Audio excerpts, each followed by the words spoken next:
We're on. All right, we're on live and we're going to call our meeting to order. And we're going to welcome Chris Donnelly from the Champlain Housing Trust. Join us. Welcome. Thank you. Thank you for having me today. For the record, Chris Donnelly with the Champlain Housing Trust. And I just want to take a step back. Yesterday, I was asked to come into a joint committee with House Human Services and House General to present some modeling that I've been working on over the last couple months.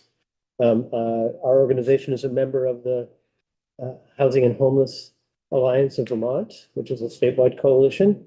When we presented to a number of lawmakers back in December, our legislative priorities had some budget requests in it, and we were challenged on what that would buy us, what we would if we spent this money, what would we get, and with a particular interest, especially from the human services folks, are we going to be able to be moving people out of homelessness and out of the motels? That's very costly. So I raised my hand and I offered to create a model, and I've consulted with a number of people around the state that do this work to give people kind of a 10-year framework for what we could build if we build affordable housing, or if we invest in affordable housing. So what I will say is that I'm not the best person to talk to you about Act 250 or permit reform or all those types of things that I know that you've been doing a lot of work on. And I'm happy to try to answer those questions for you, but I'm not the expert there in my work. I'm a generalist. I know a lot about a little bit. I know a lot about a little. So I'm going to share the screen if that's okay. And this is going to be, I apologize, this is going to be maybe a lot of numbers for a Friday afternoon. But what I'll start with, and I'll make this bigger for you. Tell me when it's big enough. And we also have it Yes, you have it on your our screens. If you want. That might be a little too big. Too big. Okay. Previous. For you, you're close. I have it on my screen. That's Okay. small. That's good. Too small. Shop this Friday afternoon. This is the Goldilocks. Hey. I'll start out with saying that this is not based on housing needs assessment. It's not saying, VHFA has come out with these numbers, we need this many homes, and so, it's not saying we need 6,000 new homes in 10 years. It's not saying we need, 500 apartments for seniors or this many recovery beds or what. It's not that. That's not what this exercise is. This exercise is really looking at the capacity of the nonprofit development sector. And if we resource it, we put save money, what does that end up? If we use that existing capacity, what does it get us? And I assembled 18 different kind of inputs into a series of modeling, and I won't show you the math right away.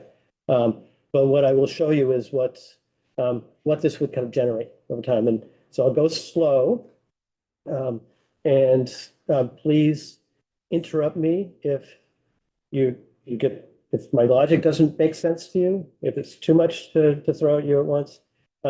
If you have questions about individual numbers, that I'll show you, because there's a lot of spreadsheets. I think we could spend all day on any of those little pieces. So maybe we save those for the end if you have questions about how I developed the model and what the numbers mean.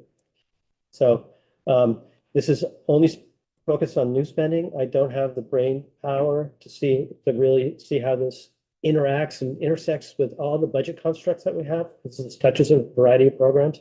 I'm hoping that someone will do that work, but this is new spending. The projections that I made will create about 7,500 homes in 10 years. A variety of housing, from people that are coming out of homelessness all the way up to home ownership. This is only in the subsidized nonprofit sector. It's not really a lot of the market housing that we see being built these days. And then a number of shelter beds immediately. And so a lot of the investments in the first few years of this modeling will get hopefully moving more people out of the motels and addressing homelessness. Representative Smith has a question. Thank you. Is this projection something that's going to be in the Champlain Valley, or is it something that's scheduled for the state of Vermont? Statewide, It is. yeah, statewide. Good. Thank you. And it's, the estimate is about $200 million per year of investment. I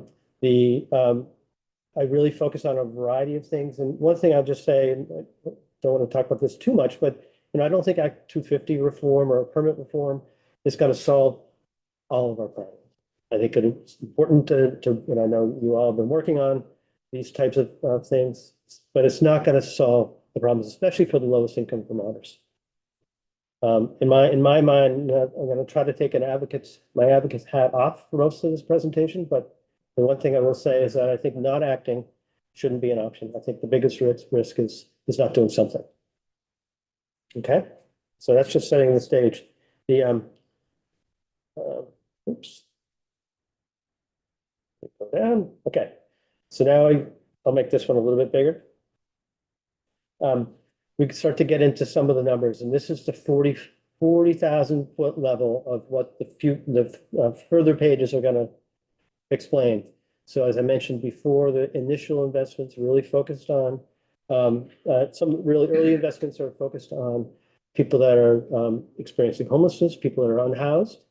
And we have three kind of new specialized kind of spending here. One is permanent supportive housing. That's something we've done a fair amount of. 200 apartments there, which is housing that has services connected to them so people can succeed, you get access to what they need. We have 200 shelter beds and 100 of these, another type of shelter or bed that doesn't really exist in any kind of capacity in the system that's between a motel room and a nursing home or inpatient care, something that has a little bit more oomph to it than just a motel room, but not as expensive as a hotel, a hospital bed. So that's some of the investment. Wait, yes, Representative Logan. Thank you. Hopefully quick question, maybe not quick question. So when we're thinking about is this seen with the assumption that the General Assistance Emergency Housing Program is going to continue to provide shelter? Yes. Okay. Yes. I think This is capacity in addition to yes. the emergency housing I program. think what we don't want to see, what's caused a lot of kind of crisis in my networks world is last summer when there was a lot of people that were just unsheltered. And we were just dealing with all the crisis in the towns. And, Burlington is one example. There's 250 people that are unhoused, unsheltered, actually. They just on the streets or camping. So that causes a lot of so turn this thing off. That causes an inability for us to actually do this work if we put people out in the streets. Which, to be clear, that was like a 600% increase or something like that. Something like that, yeah. 600% increase in Unsheltered homelessness in Burlington in 1 year. the 200. Yeah, it's like from Yeah. 40 to, it was crazy. It was just a massive amount of people that Is there any way need of services. knowing how that happened, where they came from, what's, They had been living in motels. oh, Yeah. I knew that. And, I just was like, Yeah. So I want to say that the motel program is not a luxury. It's expensive. It's really not what we want. But we need to have something that we need to build the pieces in between what we really want and what we have right now. And that's just going to take some time. As we do this really early initial investment in those types of really kind of programs that are going to help people that are unhoused, we also need to be creating housing that is affordable in a range of options. And this model that I did over 10 years creates an average of, you see the numbers there. I didn't total the average number, but I guess it would be a little over 700 homes. So you see the variety of the different types of housing that's in there. And so this is just a high level kind of overview. What I have in the next slides are, and I'll get there in a second, are breakdown per year. for this. Guys, okay for me to move on? Well, I guess I'm curious, so in the first chart Mhm. at the top, is that the identified, that's what we need? Like, I guess why are we not building any more of those over time? We could, there's going to be a housing needs assessment that comes out in May. And my fear, and no, I've been doing this work for about 20 years. My fear is when we get assessments, housing needs assessment, things like that come out, the people say, well, we should then create a plan. And that means that we then have a stakeholder group that meets in the summertime and does a bunch of community meetings and brings people together and chat about it. And then the stakeholder group then brings back a report to the legislature next January to say, we need to build more housing. And so we can do more planning. I don't think we should stop the momentum on that. So Representative Bonner. Just to follow up on the chair's question, because I was thinking the same thing. You show the 500 units of like shelter beds kind of being built, and then no more. We have 1,000 people in hotels right now. And my assumption is that you didn't put 1,000 or 1,500 long-term on the theory that you'd be making up some of that in the chart down below. yes, and I had my third page, a couple pages, I'll show you how that works. So It does, my theory is correct. That's what you're actually. yeah. Yeah. We'll make progress towards that. Yeah. Any other questions before? So that chart I just showed you. This is it annualized. After I run it through my models, using those, as I mentioned before, those 18 different kind of points or data points. So I grade out, I'll just orient you here a little bit. I grade out fiscal year 24 because we're in 24 and these are the investments we've already made. And I grade out, or I put purple on fiscal year 35, it's because there's a lag between the time you appropriate the money and the time the housing is built. So fiscal year 35 is actually year 11 in this model.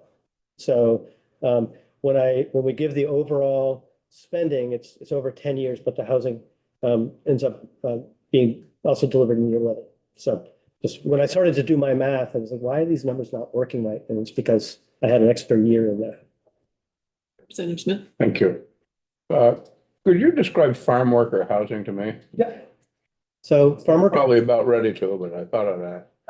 There's a new program that was started a few years ago through VHCB after a needs assessment came out that said that there were, I forget the exact number, but there are 6,500 farm workers that were living on the farm in the state, something like that. And I can get you the study. And a lot of that housing was substandard, really not the like corner of a barn, no running water, really kind of not great living conditions. And it was a really important, it's part of our food system, really, and so there was a program created to provide forgivable loans to farmers to update their buildings, in some instances replace them. And so Champlain Housing Trust runs that program statewide, and we do about 110 or so. They're not exactly units, they're people that live in the housing. And so These would be homes that the farm owner is responsible for, not the farm worker that will be living in it. correct. Okay. But thank you. There's a lot of housing that's being offered by farmers, the agriculture sector in the state, to have people around on site. I've seen some of the housing that these farm workers living in. It's horrendous. Yeah, so we're trying to fix that. And so your investment is state's investment is trying to do that. Thank you. And how does the state follow up with that? Does it become private property? So it is private, and we have a loan agreement with the farmer, and we do inspections. They have to be used for farm worker housing for at least 10 years. And they're small, there's like $30,000 loans. So it's not a huge amount of money, but it allows for these better living conditions for people. So if you have more questions about this, I'm sure Gus Seelig or even someone in my shop could come in like I said, I'm a generalist. I don't know all the details, but We'll see, and if, go ahead, Brian. Thank you. You said they were $30,000 what? loans. Okay, so it'd be perhaps a mobile home or a small, I don't know if you can buy a double wide for that, but you can't. Well, most of these are to repair existing properties. Okay, There's another flavor of this, which is a little bit more money to actually And- replace homes. your organization would oversee the maintenance and make sure everything gets done and stays done? I don't think we wouldn't be day-to-day maintenance, but we do, I think in the program, and I'll clarify when I get back to the office, but I think we do annual inspections. The reason I ask is because I can think of one in particular incident in Derby where farm workers were in a very nice, neat and clean mobile home. And I watched what happened to it within 2 years. It turns into a pretty disgusting little mess that nobody takes care of. Right. You're not gonna let that happen to these I projects. don't think so. I wouldn't want to, no, yeah. Yeah, I think we do these annual inspections. The farmers are also doing, they're investing in the property, so I think they want to make sure that something is Yeah, kept up to. thank you. So this is just based on my modeling, what we would generate if we use the existing capacity of the nonprofit sector to deliver these homes. And as you see, it's about 7,500 as you go out to your fiscal year 34. And then I put in red here so you can see the front end of the investment in housing for folks who are experiencing homelessness. And then Just sure, you just said the nonprofit sector. So I take it that the 7,500 homes we're looking to get built under this model is all what technically affordable. yeah, it's subsidized. Subsidized. Okay, yeah. It doesn't, got it. Some of it is permanently affordable, some of it, like this farm worker housing, it's hard to just say that's, Okay. so it's what this page here, let me, when I go to the next page, I'm gonna answer Representative Bongart's question about what does this do to reduce the number of people experiencing homelessness? And so if you look at fiscal year 25, and so I'm staying on this page for a second, and you go down to the rental number where it says 377. Everyone see where I am in that? When I go to the next page, oops, jumping around. And you look at this top line here where it says new construction apartments for people previously unhoused. Target 25%. When we build new housing in the affordable housing network, we target 25% of the new apartments that are coming online for people that had been unhoused. 94 is 25% of 377. So these two charts are interactive that way. So when you go across, you see as housing gets built, we set aside a certain number each year for people that are unhoused. This, I don't know if you know what the VHIP program is, the Vermont Housing Improvement Program. Those are these kind of apartments that are vacant in communities or substandard. In the past program, there was supposed to be about 100% of the funding available in the units being developed here were supposed to be dedicated to people coming through what we call the coordinated entry program, or people that are unhoused. The program is shifting to have two different options. One is a 10-year forgivable loan to the property owner. The other is a 5-year grant. 5-year grant, you have to house someone coming out of homelessness. The 10-year forgivable loan, you just have to set the rent at fair market rent. So this 50% number is a guess because we haven't done this program. We haven't seen this program in the wild. We haven't seen this out in the community. Representative Sibilia. Thanks, Madam Chair, and I apologize for stepping in late and if you've already covered this, but my question is around the income levels necessary or allowed to qualify for the housing in this presentation. It's a whole range depending on the 120% for homeownership. 120% of median income for homeownership. In Burlington, top of my head, 120% $20,000. For family 2, 4, actually, I think it's family of 4. And can you break that down on this chart? So this chart is actually just for people that are moving out of homelessness. Okay. And the chart ahead, the chart right before this, I can do a basic, the manufactured housing, it is 100% of median or below. Farm worker housing are just workers on farms, and it's just where they are. So there's no income limits, but I'm guessing that they're very low income. Home ownership can go up to 120% of area median income. The Vermont Housing Improvement Program, one version of this are people that are coming out of homelessness. Another version is just the rent is going to be set at a fair market rent, and the people won't be income qualified.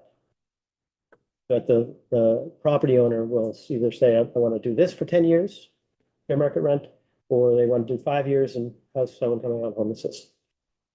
And then the rental is primarily people, the programs typically set limits at either 60% of AMI, area median income, or 50%, depending on the funding sources. And it's even some that are 30%. So there's a wide, you don't want to be in our world sometimes with these. Mhm. Then is this just Chittenden County? No. This is the state. Yep. And do you have any sense of the geography that is possible for that? So in other No, words, and so- there's land and Yeah. So infrastructure and What- developers. what you didn't hear earlier was I said this is not a housing needs assessment. It's just an assessment of how using the capacity of the nonprofit sector to develop housing. And so this doesn't target Housing trusts. What could the housing trust? what can we do if we were resourceful? So, What you could do if everything were lined up, including land available. oh, sure. Yes, exactly. So there's a lot of variables that are. There are- Yes. Okay. So you'll see later, I have these 18 kind of variables that I included. I don't know what, if all of a sudden, all the housing that we develop were exempt from Act 250. I don't know what impact that has on the budgets quite yet, So Representative Logan. I'm sure someone's going to come up with that number if they haven't already. For the VHIP, 50% market rate units, there would be nothing preventing a person experiencing homelessness who has a tenant-based rental assistance voucher from living in that. Correct. Right. Correct. So it could potentially be more than 50% inhabited by It could be. people. Yeah, so this is, I talked to the department and they don't quite know what the choices the property owners are going to make. This is a program that I think we've picked a lot of the low hanging fruits in this program. And I think it's just going to become a little bit harder. And you can see in my model that this number kind of goes down a little bit over time, because I think it's just not going to be as subscribed as much as it has been in the first 3 years. And is information about who has received VHIP funding publicly available? By name. How do you get that information? I think it may actually be on the Department of Housing and Community Development's website. I think actually anyone that's received that. So I think it's listed. We're up to a certain date. We're one of the 5 organizations that administer that in our region, but there's regional organizations that do that around the state. So this, I see Representative Stebbins is trying to join us. I don't know if I should let her in or you should. So those numbers, these numbers correlate to this page, and this is the number of people that are moving out of homelessness, and you see the target percentages for the different programs, and then those new programs that I described that we up front, 100% of those are for people exiting homelessness. Actually, I take this back. I'll say this a different way. 100% for people that are unhoused, and some of these people will still be unhoused because these are shelters. The line just below that in white, where it says the total new apartments or beds dedicated. That's the total of all those numbers above that we generate, through the activity. And the next line, and I'm sorry, I'm doing math and Friday afternoon, geez. The next line is actually something I need to describe a little bit more. So you have invested as a state, the legislature, in permanently affordable housing for years. And because of that, we have this resource in our community. And when we have a turnover, when someone moves out, someone's going to move in, 35% of the time, someone moves in out of homelessness into one of those homes. So one of those apartments. And so because we've built up this stock of affordable housing, we have this resource that we can now use when we have this challenge. So we have about 100 across the whole network across the state. We have about 100 homes that turn over each month. And so we have 420 per year. So when we add the 444 plus 420, we get the 864. That's the total impact on trying to reduce the number of people either in shelters or motels or on the streets. Are you following me? Following this math? Okay. We had math this morning too, so we're, Oh, good. we're sharp. We're on math. I'll share this. I got some advice from somebody that has made presentations on math and modeling before I decided to say this out loud. So as you see, as in the out years, fiscal year 29, 30, 31, and so forth, what I envision happening is that homelessness becomes rare and brief. And so if you have a hardship, economic hardship, your car breaks down, you can't get to work, you can't pay your rent, you're evicted, that there's some other support system in there so that you are back in a permanent housing soon. So if you have to escape a domestic violence situation, these are the two things that prior to the pandemic really were the biggest drivers of homelessness. That's just some support system in place, and then there's the housing that people can move into. So that's what this is. That's what the hope is here in this model. Got it? Okay, so the next slide is my favorite. And it is the appropriations. So this is what it's going to take to generate that type of activity and that type of benefit and services for people that I described above, ranging from the farm worker housing to manufactured homes, home ownership. I haven't talked much about home ownership, but that's in here too. We want to provide not just safety for people safety first, right? But we want to provide security and mobility if we can. And that would be, those three things would be a sign of a healthier housing market, which we just don't have right now. So as I talked about before, when I developed this, when I started this modeling, what I did was target the resources at the existing capacity of the nonprofit network. And so that's why you see in the total VHCB production about halfway through the first block of numbers, it's 110 a year. Some of that money up in the first few years are going to some of those specialized responses. And so then you see more money in the outer years helping develop affordable rental housing. I have a line here for this, what we were thinking about, this like the medical respite or specialized bed, the beds that aren't quite a nursing home. We think we need to work with AHS to figure out that's because it's a new thing. And you see the other types of programs that we would invest in, including the VHFA homeownership program. That makes sense? Let's follow me. So it's between 155 to 180 $1 million in just capital per year. And then we know that people need more than just 4 walls and a roof. Oftentimes people need services to succeed. And so this would be new services dollars, especially in some of that housing for people exiting homelessness. And so this ranges from 20, goes up to 40.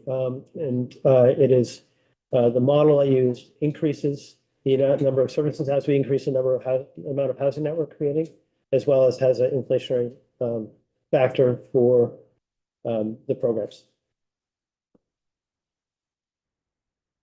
And then last line here is the grand total, and it's roughly 200 million per year of investment.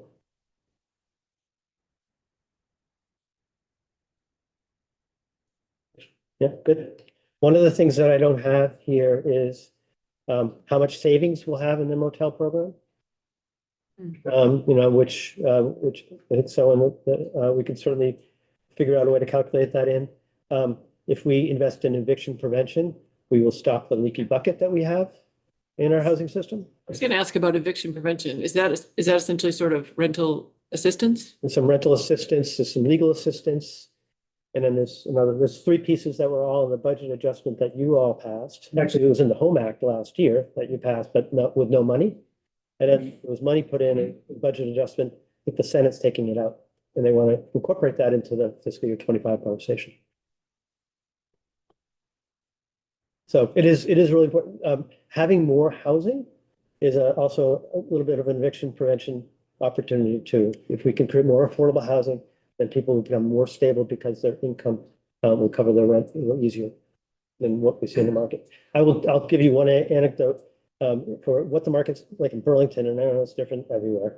But we manage the Elmwood Community Shelter, the pods people know of in Burlington. These are 30 people live in it, 25 pods, 30 people. We have 130 person wait list for this 8x8 square, 64 square foot pod, no running water, shared bathrooms, no kitchen, 120, 130 people on a wait list for that. A half a mile away, going to the south, there are apartments going up for $4,500 a month for 2-bedroom. Do they have a witness? They have 5 remaining, so get on the, call them that. I'm not sure. I'm not interested. Yeah, I'm just curious. Yeah, no, I don't know. And then to the half mile to the north, there's a $1.5 million condo being built, or a condo in a building that's going to go for 1.5 million, also 2 bedrooms. They probably have really nice lake and mountain views. Representative Smith. Thank you. Do you have any idea of what it might cost to build, say, a small 2-bedroom, 1-bath ranch for, a family of 3, maybe, or, Including the land costs? yeah. $500,000-$600,000. Is that right? At least. Lord. Depending where it is. Land has value in different places. Well, all right, say for example, someone had 100 acres of land they wanted to build 15 or 20 or 25 homes on. Mhm. The land's already there, and you do a cement pad, with heat in it and everything, and the heat pump and everything that you're supposed to have. What can you put a ranch up for? Yeah. Big ranch, any idea? I don't think it's gonna be that much different, but I mean, that sounds like more you'd want to probably do a modular home. Or something like that. Yeah. I'm not sure. Yeah. In the next page, I'll show you some of the numbers that I based this on, if people are okay for me go for it. So what I have here, and this is, I mentioned before, 18 kind of things, was that I put in the cost for rental or per home on this list is $475. And with an inflation factor of 5% per year. For an apartment. Yep. So one of the reasons why the costs are high in the nonprofit sector is because we're actually addressing multiple community challenges at once. We have a building, there's a building in downtown Burlington that the VFW is in. I don't know if you know, it's the corner of Main Street and South Winooski right near. It's being used as a warming shelter right now, but we're going to tear that building down and we're going to build 38 new apartments. I'm not sure exactly the total overall development cost, so maybe I shouldn't have used this example, but what we're also doing is that there's a ravine, an old sewer ravine that runs right underneath it. And so the engineering that we need to do to really utilize this parcel in downtown Burlington is just adds extra costs. It's right next to a gas station. So now we have soil that we have to remediate.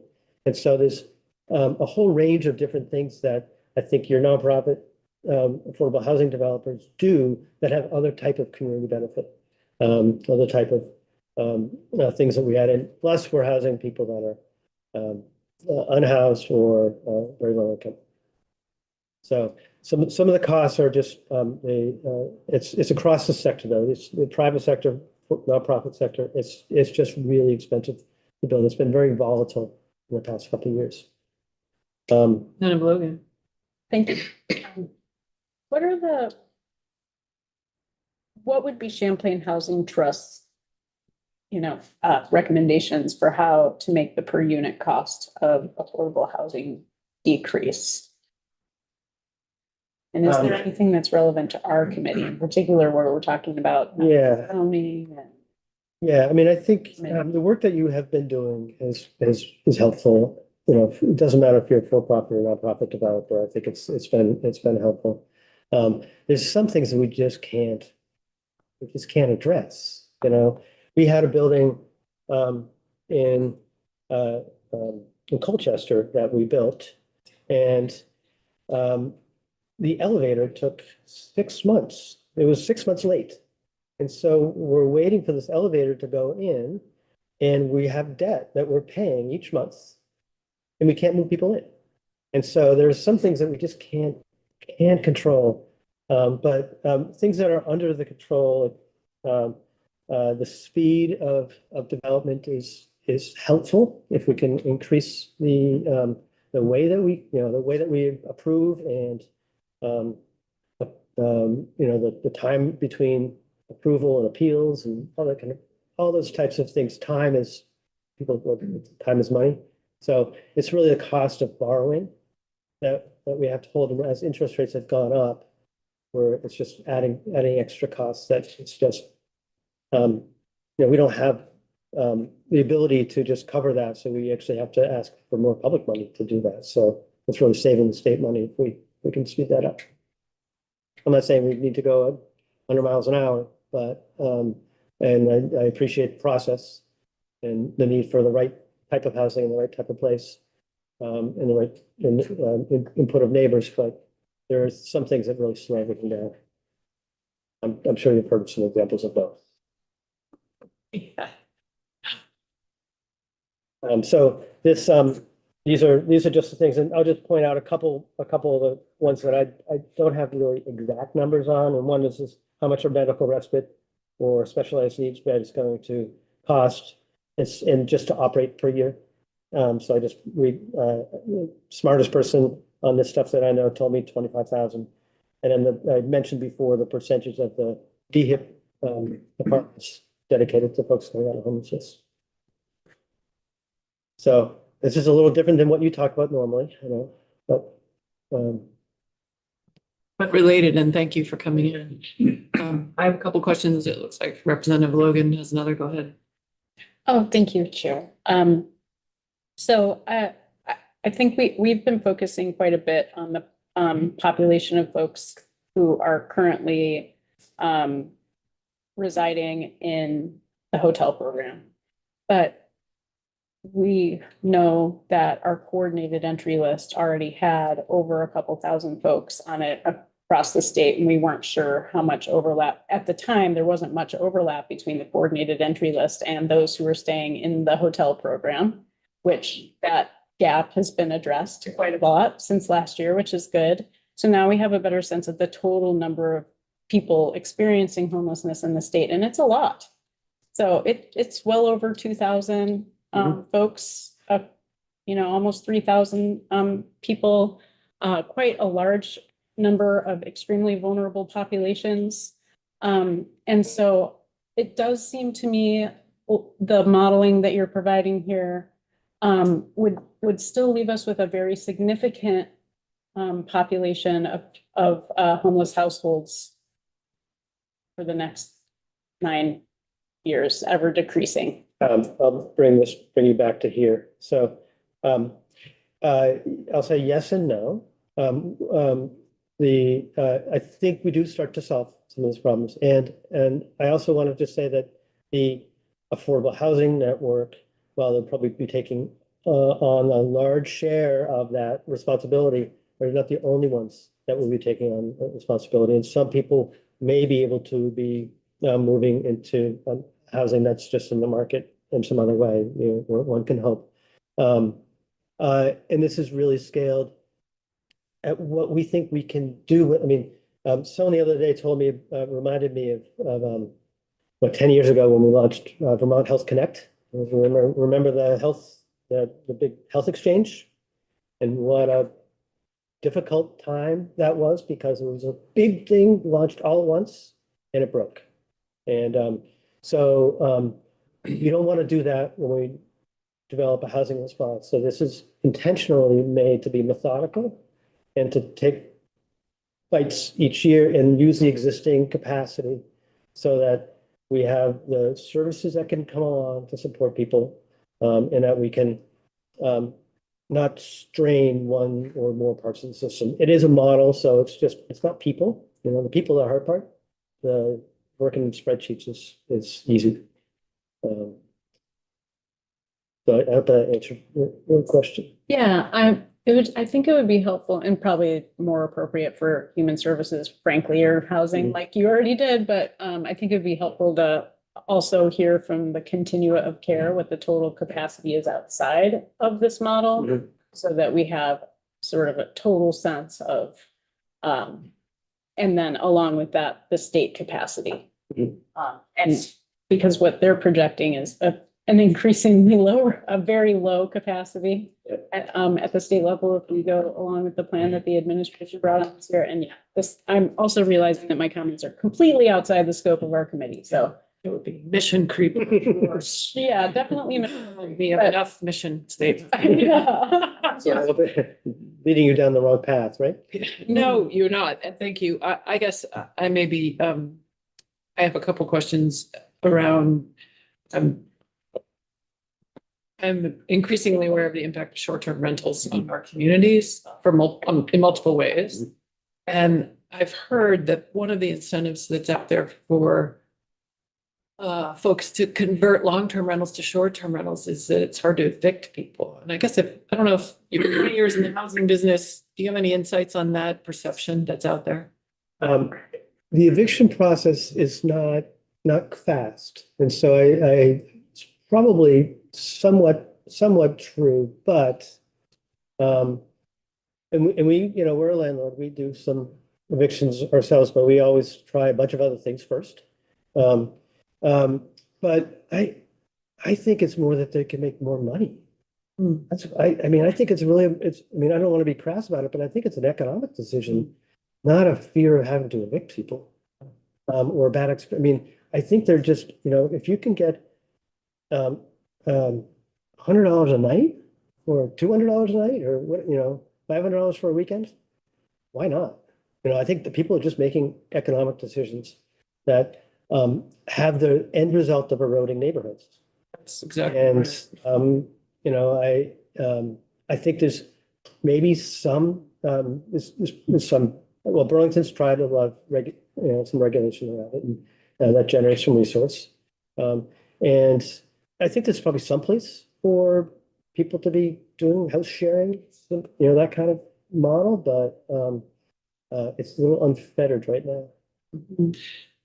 My next question is, I did read a paper that indicated this was sort of a 10-year problem that we're in the middle of. And I'm wondering if you've heard that, like, based on sort of the baby boomers aging out and then their kids wanting to have single family houses now, they're ready for a different stage of life. It's putting another piece of this pressure on our housing market that will dissipate. I mean, you look around, our population hasn't grown that much, and yet we have a housing shortage. So I don't know if you have thoughts on that.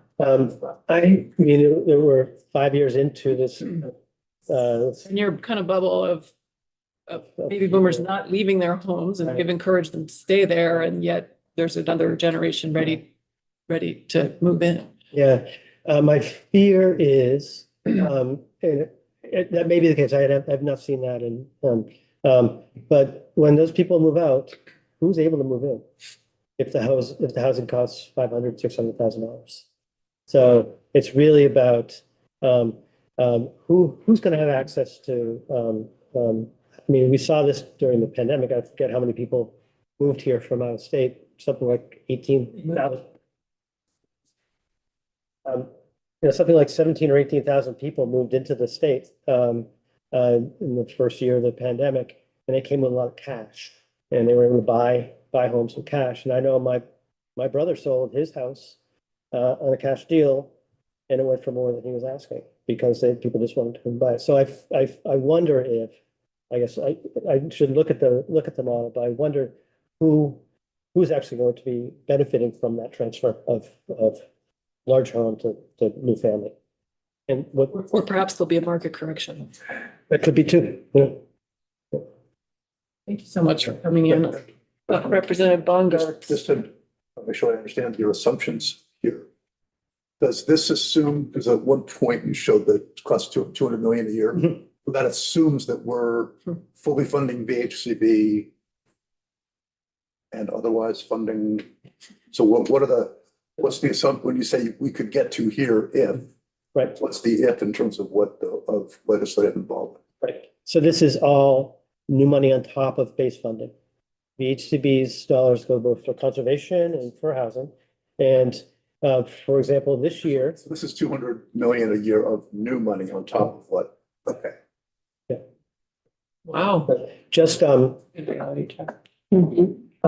and just to explain the situation that we're in right now and why I think it's important to be talking about this is that the last 3 years, the state's invested a significant amount of money, and I think it's really appreciated, between 110 and 140 or something like that million in housing development. That money is doing good things. We're building housing. We're doing good work with it. This year, and if you talk to Gus Seelig at VHCB, he would say that he has $20 million of requests that are coming in this fiscal year that he's not going to be able to fund.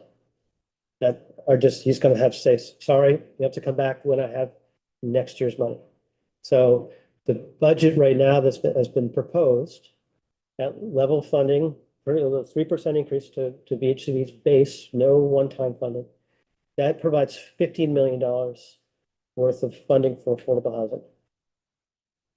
So already right now, VHCB knows that they're going to be seeing, they have more requests coming in before the end of this fiscal year. So next year's money is already spent, essentially. So what it tells people like me or folks at other housing trusts around the state is don't bother. That's what that budget says. Just don't bother bringing anything forward to us because we're not going to have money until July 2025. And so we wouldn't even start looking for the next one. So that's why I focus on the money more in some of the policy. It's because that's really driving the pipeline. We need to do things as cheaply as, cheaper if we can. We need to do things a little quicker if we can. But if we don't have the resources to subsidize the housing, then low-income people, moderate-income people won't be able to afford it. Do you have thoughts on where that extra 200 million should come from? Good question. That's the $2 billion question. I do think that there's some proposals to tax wealth, tax high incomes. I think we'll have to raise revenue to do it. It's certainly not going to fit into the existing revenue streams. I know people much smarter than me about tax policy, and I also I hear all the talk about property taxes too, and that has to get solved first. I think for Vermonters before we start doing something else, but because we need to know what the capacity is. So I was asked to provide a structure framework, and that's what this is. It's hopefully just a tool for people to use and make some kind of judgment calls. Thank you again. It's very helpful. Yeah, great. Thanks. So members, we've had a request from Thomas Weiss, who's in the room here with us, and he like 10 minutes, and we have 10 minutes until the top of the hour. So I'm inclined to invite him to join us. On Act 250 appeals, I think. Is that, get our heads into Act 250. So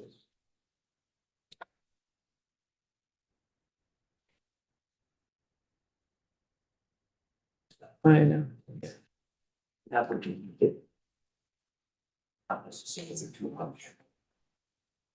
Mhm. Oh. Yeah.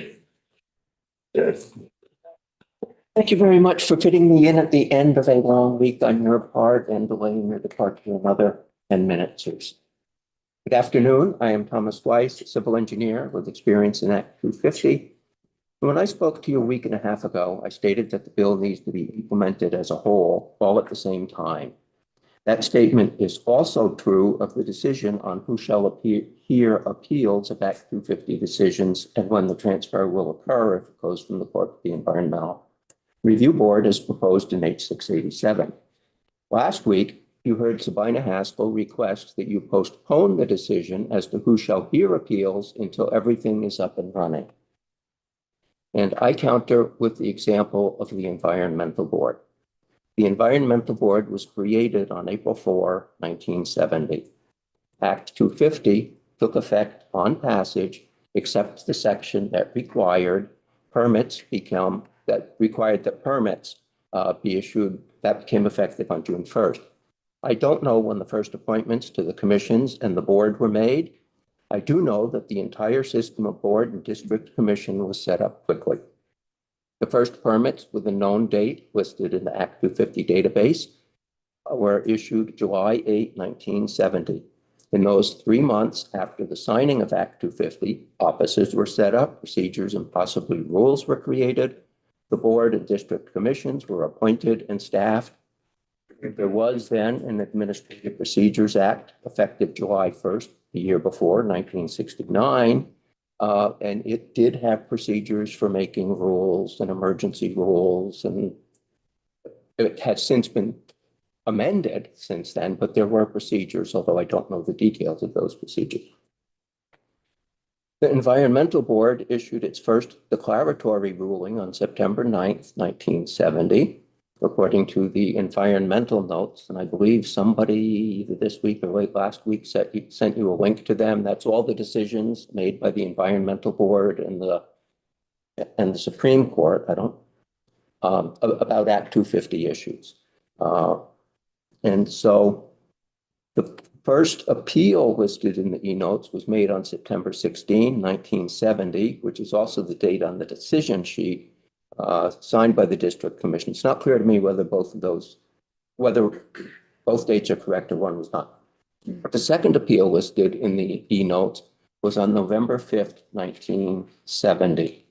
So within either 5 months or 7 months, the Environmental Board had set up everything that it needed to issue permits, to hear appeals, and to make decisions on appeals. So based on this past experience, I don't see any reason why the Environmental Review Board cannot be assigned hearing appeals from the very beginning. And Sabina Haskell ended her testimony with, we will need to address a sustainable revenue stream. If we want Act 250 to sustain our landscapes, we will need to address sustainable funding to make that happen. This is another deficiency in the Natural Resources Board's report. The fourth element of the charge to the board was to identify funding sources. You are supposed to have the board's recommendations in your hands right now. As far as I know, you don't, because I did not find that recommendation in the report that the board submitted to you. I sent each of you an email on January 30th listing the deficiencies in that report when compared to the charge for that report. And I include that listing here in my written testimony to get it into the public record of the hearings on H687. I have not sent you that letter yet. I've got it here. It needs a few little fine tweaks, and I'll send it to you either this afternoon when I get home or early next week, so you don't have it looming over you over the weekend. And I see the proposal to delay the decision on appeals as an attempt to prevent returning appeals to the Environmental Review Board. First delay, then prevent. Representative Stebbins asked me last time about whether appeals should remain with the court or be transferred to the Environmental Review Board.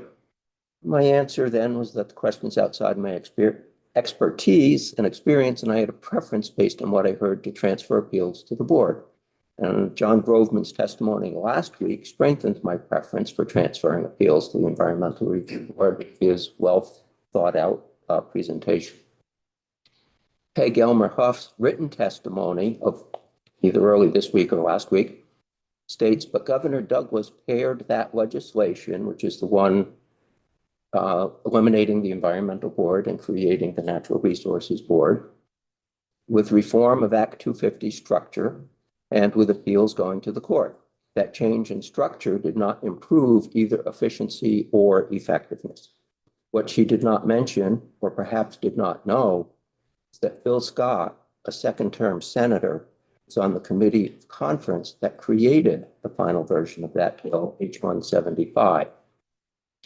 That means that H687, by placing appeals in the Environmental Review Board, will be asking Phil Scott to undo something that he had the final hand in creating 20 years ago. What you are asking is a worthy change, and I ask you to have the Environmental Review Board hear the appeals. On appeals themselves, I have analyzed appeals of housing decisions under Act 250 in the years 2017 through 2021. I began this back in 2021. I put it aside for a few years because I was having difficulty getting the connection. The appeals are on the judiciary site. They have one tracking number. The Act 250 permits are on the Act 250 database, and they use a different number. And the Act 250 database does not indicate that a permit has been appealed or what the court number is. And I talked to you about that a little bit last time I was here, suggesting that you bring that into at least make sure the database has a list that one can find the ones that are appealed in the court's number so that one can track it on both databases.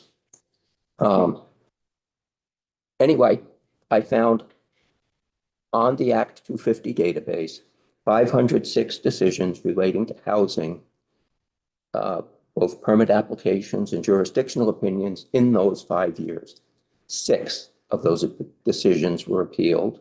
3 of them were by applicants and 3 by non-applicant parties. So the number of appeals is quite small related to the number of decisions that have been made.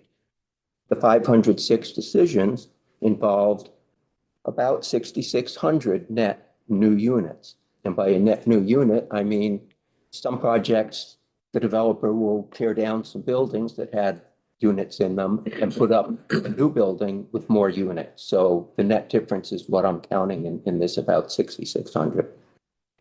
And other decisions involved housing without creating new units. One example being adding bedrooms to existing units. It gets an Act 250 decision, but it does not add new units. And I remind you that I consider that the balance sought by H687 and in Act 250 must be implemented at one time. Planned development, areas, rural and working lands, critical resource areas altogether.